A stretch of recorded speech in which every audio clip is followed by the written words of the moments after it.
Be yourself. Everyone else is already taken. Oscar Wilde said that. You found the Happy Life Challenge. 7 days of happy. 7 happy hacks to help us develop our habit of happy. We started off the Happy Life Challenge by talking about our lives will be full of something. We can be dreadful, hateful, harmful, etc.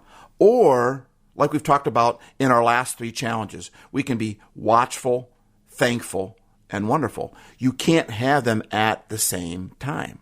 In this challenge, I want to talk to you about being beautiful, being full of beauty.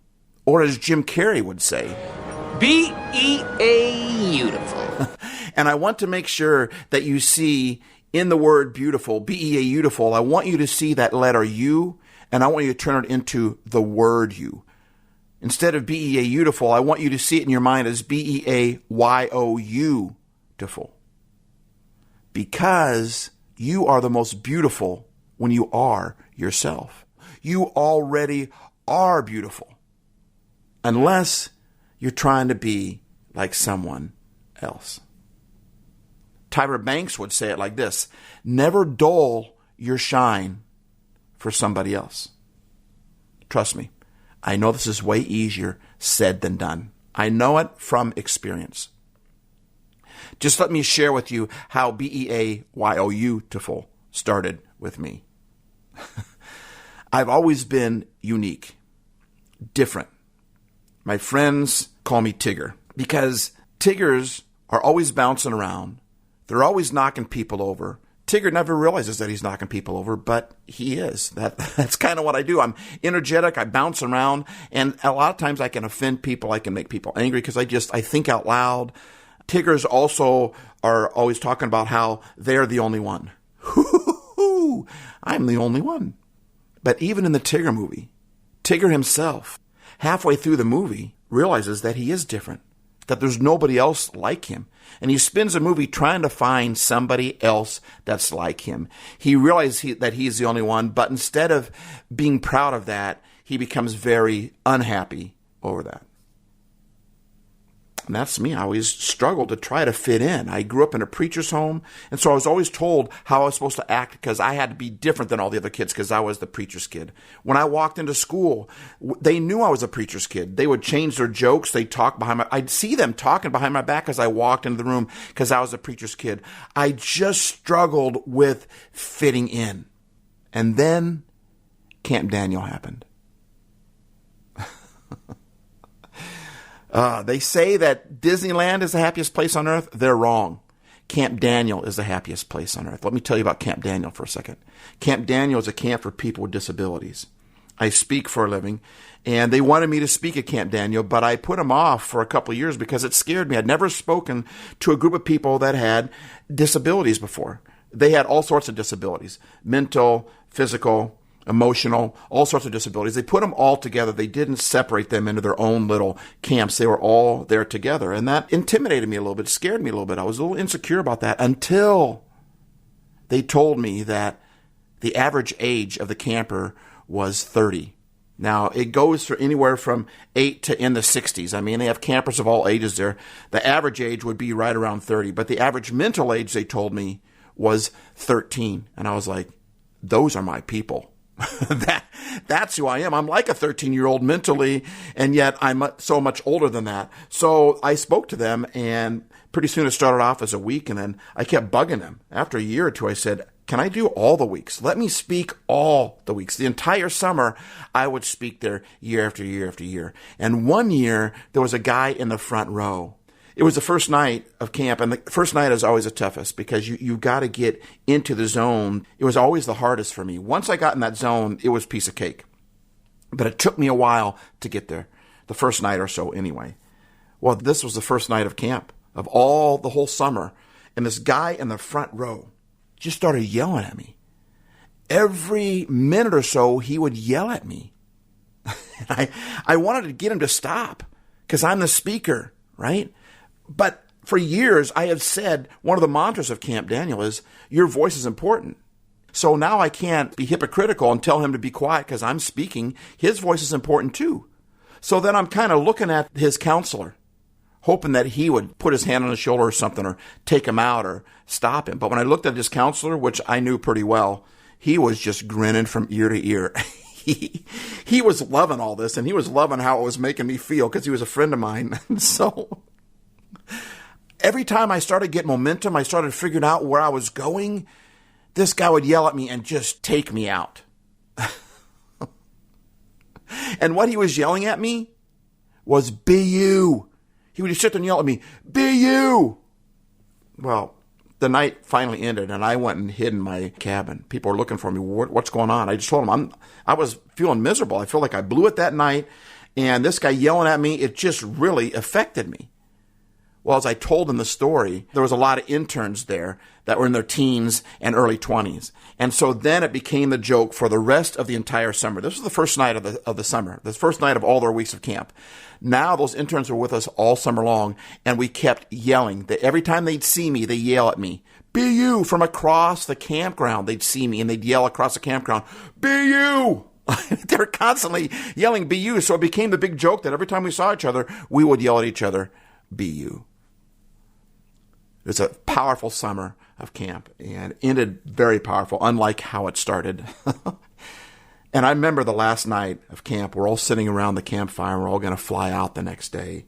As I'm sitting there, I realized that it was like God trying to get my attention. It was like life trying to get my attention. And I had to be yelled at all summer long for this to get to me. It was like God was trying to say, be who I created you to be. Be you. Life was trying to get me to be who I was instead of trying to be like somebody else. Bernard M. Baruch said it this way: be who you are and say what you feel, because those who mind don't matter, and those who matter don't mind. And up to this point, I struggled a lot with insecurity, and I still struggle with sometimes today as well, because I just never fit in. I was the only one. The truth is, we all are the only ones. We all are unique. We are all different. The problem is that we don't want to be. Like Roy T. Bennett says, you were born to stand out. Stop trying to fit in. I think we would rather fit in. On one hand, trust me, it's a lot easier to just fit in and go with the flow of what everyone is doing, what everyone else is thinking, how everyone else is being. But I'll tell you that on the other hand, trying to be anything but you is, well, as Leo Buscaglia puts it, I hope I'm saying their names right, the easiest thing to be in the world is you. The most difficult thing to be is what other people want you to be. Don't let them put you in that position, end quote. General George S. Patton said, if everyone is thinking alike, then someone isn't thinking. And I would tweak that and say, if everyone is acting the same, then someone is acting. It's like Dr. Seuss said. I mean, we go from a general, a 4 or 5 star general, to Dr. Seuss. But Dr. Seuss said some serious stuff in such a fun way. That's why I love him so much. I love how his brain worked. Dr. Seuss says, you are you. Now, isn't that pleasant? It should be. But truth is, for many of us, it isn't pleasant. It wasn't pleasant for Radiohead. They're the ones that sang that song, Creep. Here are some of the lyrics. In fact, they end the song with this, but they sing these lyrics throughout the entire song. Several times these lyrics are repeated. Quote, I wish I was special, but I'm a creep. I'm a weirdo. What am I doing here? I don't belong here. I don't belong here. That's a song that basically projected them into the mainstream, made them known. But the funny part about that is years later, they were interviewed and they came up with words like this to describe that song, Creep, that propelled them forward. They said it made them cringe. It was grotesque, morbid, and self-pitying. And they don't feel that way anymore. And you know why? That song, Creep, if you're looking at more of the lyrics, really, he's comparing himself to this woman he met at one of his concerts. That's where the song was written from. And he kept talking about how she's so amazing and he's a creep. He's a loser. And he wants her to be happy. He said, that's one of the words in the lyrics in the song. He wants her to be happy. And yet he's calling himself a creep. You can't be happy if you think that you're a creep. Contrast that, on the other hand, to the song Beautiful by Christina Aguilera. She says, quote, every day is so wonderful, then suddenly it's hard to breathe. Last challenge number 4, wonderful. We talked about Jason Mraz being the artist who's all about the wordplay and how he would talk about wonderful, but he'd also talk about the dark side as well. Because you can't just, a lot of people think to be happy, you got to ignore the bad. You got to get rid of the bad. And then just, when the good happens, then I'm going to be happy. But we at Happy Life Studios believe that a happy life is a lifestyle where you secure and sustain joy no matter what the circumstance. So Christina Aguilera is doing the same thing here. I love it. She's talking about being beautiful, but she's also talking about the other side of that. In the midst of that, she talks about being beautiful. Like I said, she says, every day is so wonderful, then suddenly it's hard to breathe. Now and then I get insecure from all the pain. I'm so ashamed. But then she turns it immediately and says, you are beautiful no matter what they say. Words can't bring you down. Oh no. You are beautiful in every single way. Yes, words can't bring you down. So don't you bring me down today. End quote. The question is, what song do you play in your head? Do you play Creep, comparing yourself to other people? Or in Beautiful, there's other people trying to get her to change, but she says, no matter what they say, I am beautiful. Whether you believe that you're beautiful or that you're a creep, you can't have both at the same time. That's what we're trying to say from that challenge number 1. You can't have both at the same time. And I hope you're not getting tired of hearing me going on and on about that, but it's so vital to us living a happy life. If you allow that song Creep to play in your head, you're going to feel like a creep. The people that are hateful, that are harmful, that are vengeful, that are full of those things, it's because they don't like themselves. I speak at school assemblies, and I have never met a bully that likes themselves. When we feel like a creep, we are full of hate, anger, harm, anxiety. But when we believe that we're beautiful, that's when we're full of the wonder and the thanks and the happy. To be yourself in a world that is constantly trying to make you something else is the greatest accomplishment, Ralph Waldo Emerson said. To be yourself in a world that is constantly trying to make you something else is the greatest accomplishment. Which leads me into this text that I just received today of all days from Joe McCarthy of Mojo Studio, one of our brother studios in Southern California. We have a text thread between all of our studios, and he sent this to the text thread, and it says this, fits in perfectly. Quote, as you continue to share your gifts with the world, plenty of naysayers will take pot shots at your content, your motive, your character, etc. Sometimes the naysayer is your own inner critic, exclamation point.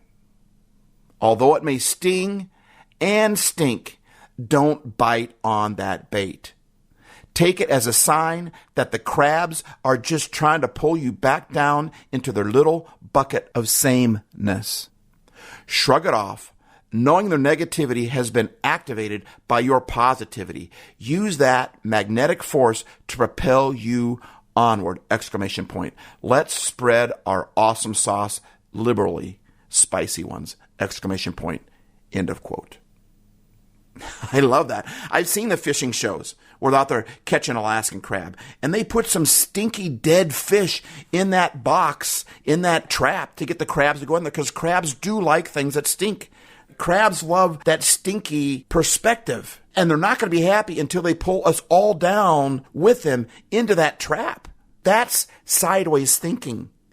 If you think about it, a crab, their eyes are on the front of their head. They look forward, but they walk sideways. They never go to where they're looking. They can look at happy, but they never get there because their mentality, they just think sideways. They walk sideways. They want to pull us down into their little bucket of sameness. And there's always going to be people out there that struggle with being beautiful, that struggle with being happy. And so what they're going to do is they're going to try to put out the stinky bait, and they're going to try to pull us back into that trap where they are living. But don't let them bring you down. Be who you are. Everyone else is already taken. And spread your awesome sauce. So here are a few action points. Number one, I'd highly recommend taking a personality test. There's free ones online. The Enneagram is real popular right now. I like the DISC test, D-I-S-C, the Briggs-Meyer personality test. I think we should do personality tests in the characters of Winnie the Pooh. Then we'd all know who we are right away, right? Like I said, I'm Tigger. But find a personality test, whether you want to pay for a more inclusive one or just take one online for free. But personality tests kind of explain to us, they free me. When I took my personality test, I realized, oh, that's why I act that way. That's why I tend to think this way. A lot of it is our personality. It's how we are created. We need to embrace that tough side as well as the beautiful side. We need to embrace the ugly as well as the beauty because we have both of them in us. Secondly, encourage yourself. Pour courage into yourself. That's what that word encourage means, to pour courage into. So when you encourage yourself, you pour courage into you. And instead of waiting for other people to encourage yourself if they don't, right? Do this by putting up positive affirmations all around. Everywhere you look, may you find them, on your phone case, on the mirror, in your cubicle, in your car. But it's important to be reminded of these positive affirmations. Maybe start a courage society, so to speak, like the Dead Poet Society, where you find some friends and you say, could we just encourage each other when we see each other? And be purposeful when you hang out. Make sure that you at least ask, how are you feeling today? Or ask your friends, give me something that I'm good at, because we have a hard time doing that ourselves, talking good and positive about ourselves. So start a courage society where you can ask your friends and they can ask you the same thing. It's easy for me to tell you positive things about yourself, but it's harder for me to tell positive things about myself, which leads me into the very last thing under encourage yourself, which is there is nothing wrong with speaking positive things about you. But there is something wrong with not speaking positive things about you. You are beautiful just the way you are. So be you. Be you! B-E-A-U-tiful.